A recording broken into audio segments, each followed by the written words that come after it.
Hi, this is BBUA Analytics, the channel of the top news and analytics from Ukraine about Ukraine and around Ukraine.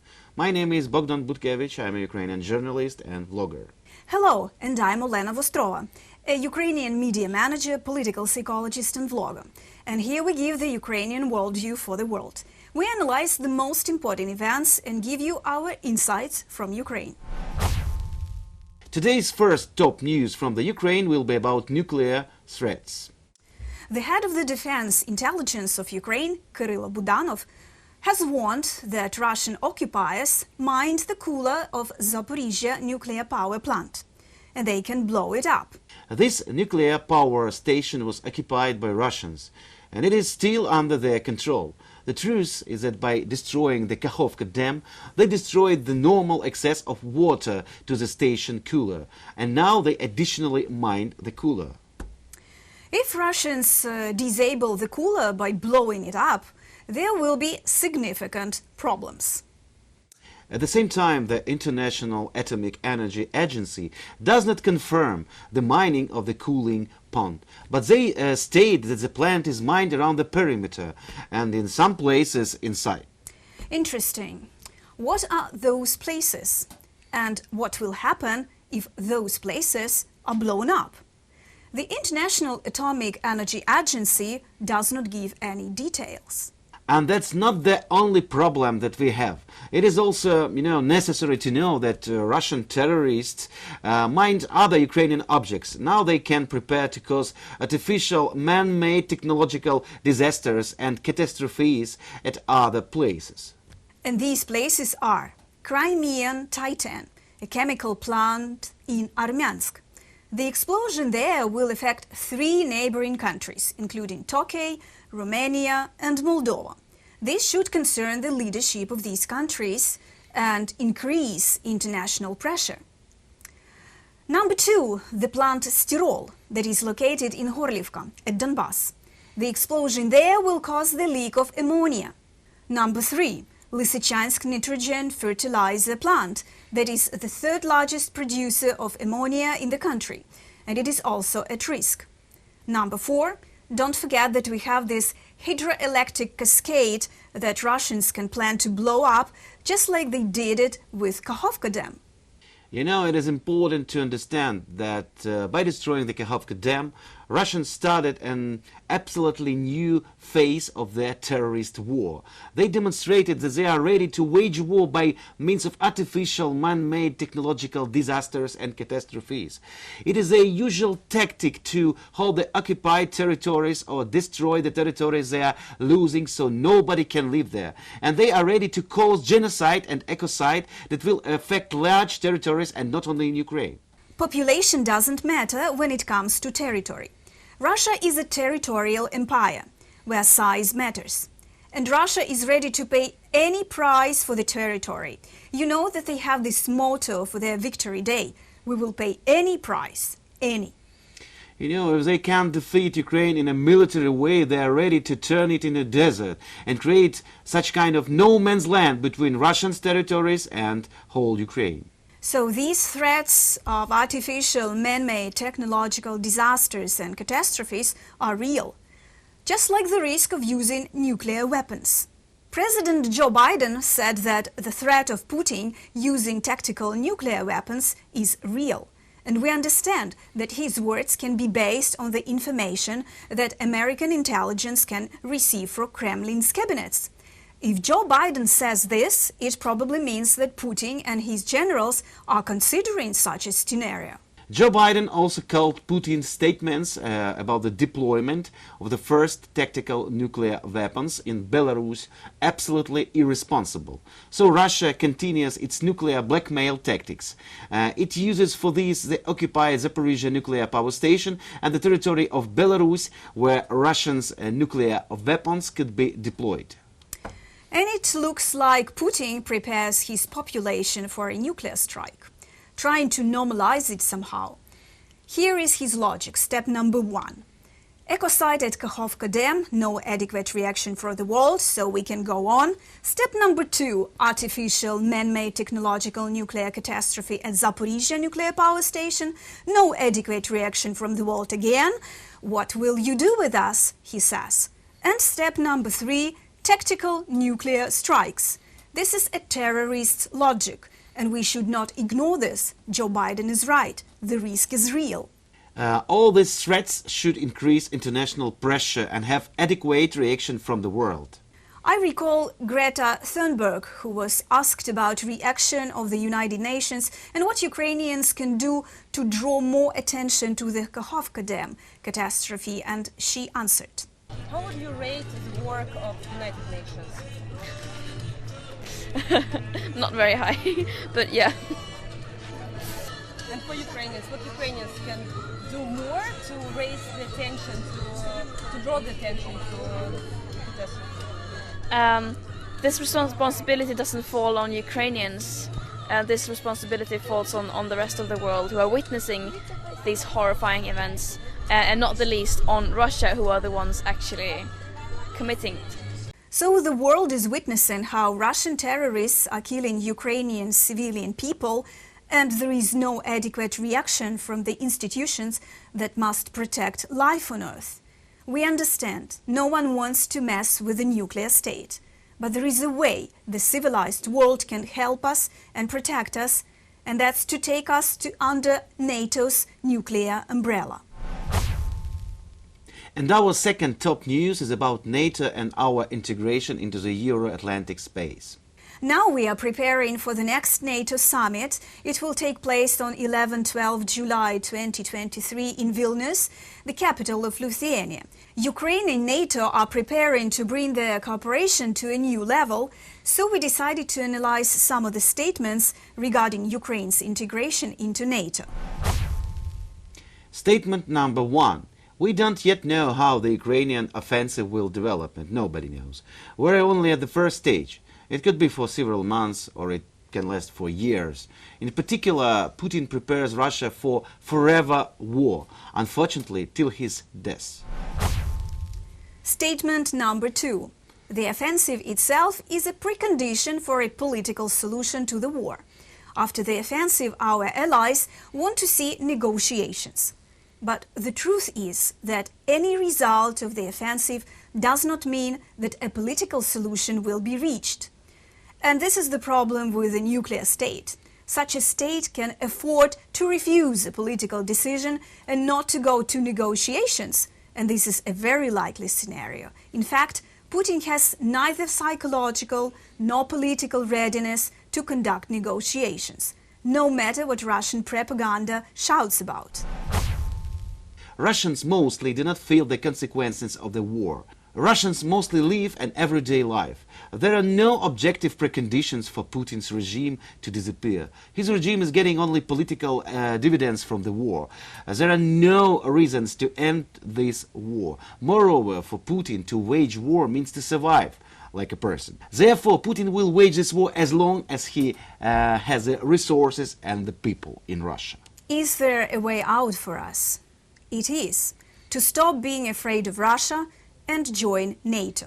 If Russia is not ready for a nuclear conflict, joining NATO is the only chance for Ukrainians to survive in this war. We understand that we are fighting against the nuclear state. We understand that no one wants to mess with it. Everyone wants Ukrainians to fight on their own. And we do. The world is ready to help us as much as needed for as long as needed. We hear this myth about boiling the frog in milk over low heat, where Putin is a frog, Ukrainians are milk, and our allies' aid is low heat. The tragedy is that milk is evaporating. Our people are dying, and the world will be shocked to find out how many Ukrainians were killed in this war. Forever war is a very bad option for us, and this is exactly what Putin is counting on.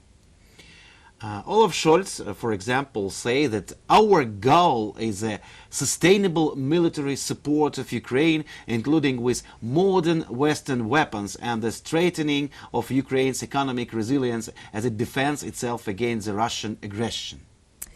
Our Western partners emphasize the need to focus on the top priority, namely strengthening the combat power of Ukraine. And that's great. We need this. But again, a sustainable military support of Ukraine for a sustainable war is a very bad option for us. But if Ukraine becomes a member of a NATO, everything changes. Then Putin will be forced to choose between the end of the war and nuclear war. And if we believe that Putin will not enter into nuclear conflict with nuclear states, then the only question is how Ukraine will join NATO. And here goes statement number 4. Ukraine should join NATO after the war ends. For Putin, this formula means fight as much as you want, we will not interfere, we will take them into NATO only if you stop the war. And Putin says, okay, I will not stop. I will fight to the last Russian to kill the last Ukrainian. That is why we need another formula.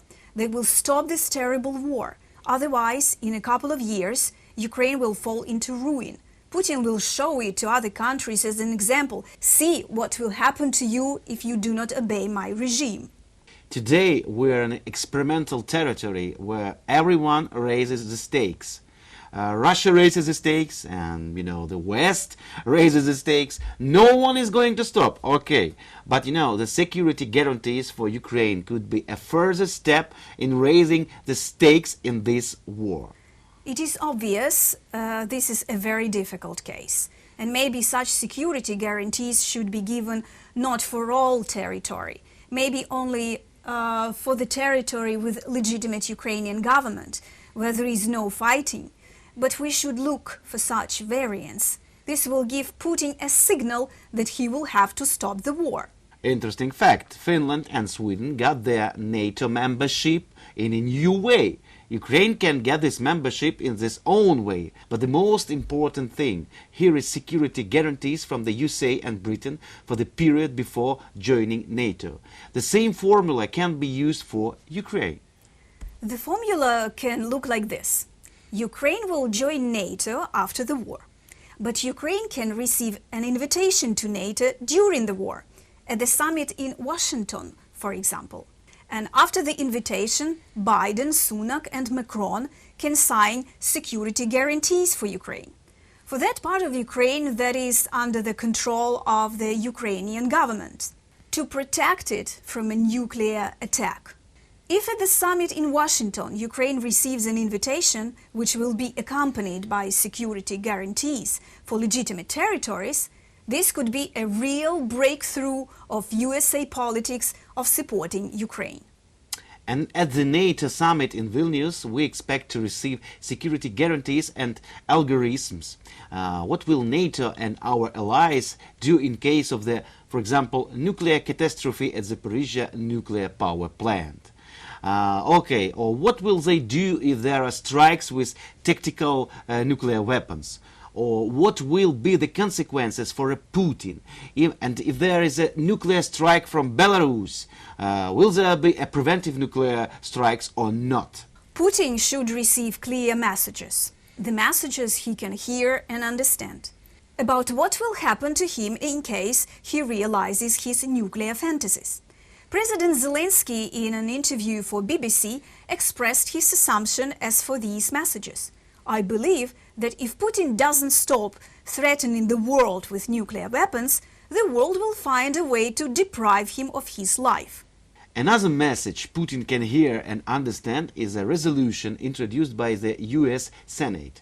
Republican Senator Lindsey Graham and the Democrat Richard Blumenthal proposed that the actions of Russia, Belarus, a proxy of Russia, should be considered as an attack on NATO if their actions lead to radioactive contamination of the allies' territory. So if Russians use tactical nuclear weapons, or blow up the Zaporizhzhia Nuclear Power Plant, which will cause the radioactive contamination of NATO territory, this should be considered as an attack on alliance and the reason for the use of Article 5.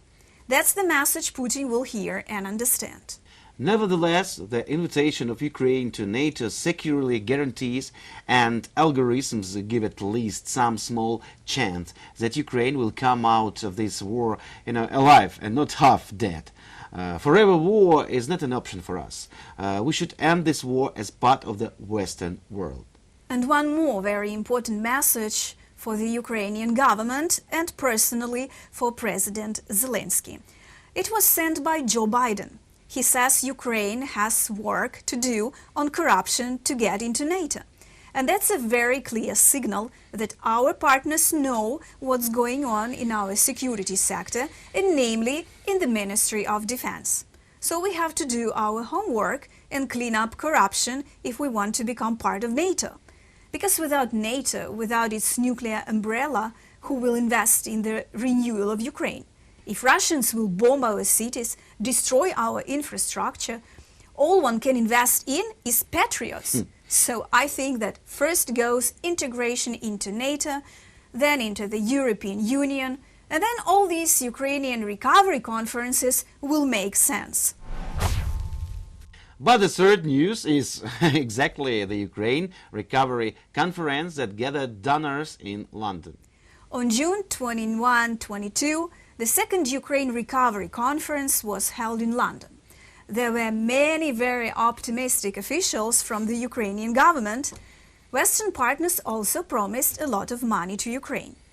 But there are no specific details on how the recovery will take place. It's a great pity. So, first of all, because of the Ukrainian delegation did not present any clear, elaborated plans, but asked for a lot of money, and made fantastic promises. Thus, Deputy Prime Minister of Ukraine, Yulia Sviridenko, said that she wanted to reach the GDP level of the $1 trillion in 10 years. Such figures can only be compared with German economic miracle after the Second World War II, named Konrad Adenauer. At the same time, it remained unclear how exactly such a fantastic number could be achieved. According to her, rapid GDP growth will enable Ukraine to have an army of over 5,000 people and develop the social sphere. Economic rules allow financing these industries without a critical burden on the budget, said Sviridenko. According to the head of the Ministry of Economy, the two main prerequisites for this are NATO and the European Union, which will provide Ukraine with access to security and international institutional reforms. The country aims to reduce GDP redistribution through the budget to 25%. The head of the Ministry of Energy noted that the local market for the reconstruction and development of Ukraine over the next 20 years will amount to more than $500 billion. Right now, we are working on competitive tax system and are focused on the development of the labor market in order to cope with the problems of Ukraine's post-war recovery, the minister said. She also added that the substitution of Russian and Chinese exports to UA countries also provides a market with a potential of more than $200 billion annually. There was a lot of talk about developing green energy and metallurgy, but all this is not enough to understand what exactly Ukraine wants money for, and it means that no one will give this money just like that until Ukraine itself clearly develops clear plans. Instead, the Western allies announced many good things. For example, the European Union announced a new medium-term support tool for Ukraine worth 50 billion euros. Great Britain announced a new support program in the amount of £3 billion for the next 3 years and concluded an agreement with the World Bank, which will allow attracting $1.76 billion. EBRD will support the Ukrainian state energy companies like Ukrohydroenergo, Ukrenergo, Naftogaz of Ukraine in amount of 600 million euros. The European Investment Bank will start a new portfolio of projects for the reconstruction of Ukraine worth 840 million euros. The USA announced the allocation of $1.3 billion. Germany announced the allocation of an additional 381 million euros. The Prime Minister of Ukraine, Denis Shmyhal, also stated that together with business from Ukraine and the whole world, we are also forming a coalition of investments in Ukraine, Ukraine Business Compact. 400 international companies have already joined the corresponding initiative, Shmyhal noted. The head of the government also announced the creation of a military risk insurance tool to restore foreign investments in Ukraine. Together with European Union, Norway, Switzerland and the EBRD, we signed an agreement on joint work on this direction, Shmyhal said. The Prime Minister added that important political statements were also made during the conference. Our partners support the idea of using frozen Russian assets for the reconstruction of Ukraine. The second message, which also sounded constantly, Ukraine will be a member of the European Union. We are making a lot of changes in order to quickly realize these aspirations, concluded Prime Minister Shmyhal. Well, I'm glad that Ukraine can count on the West, but we haven't done our homework yet. And it's no good because, I want to say one more time, no real plans, no money. So that's all for today. If you have any questions or comments, feel free to write them right under this video. And give us your like, please, and subscribe to our channel. See you in the next videos.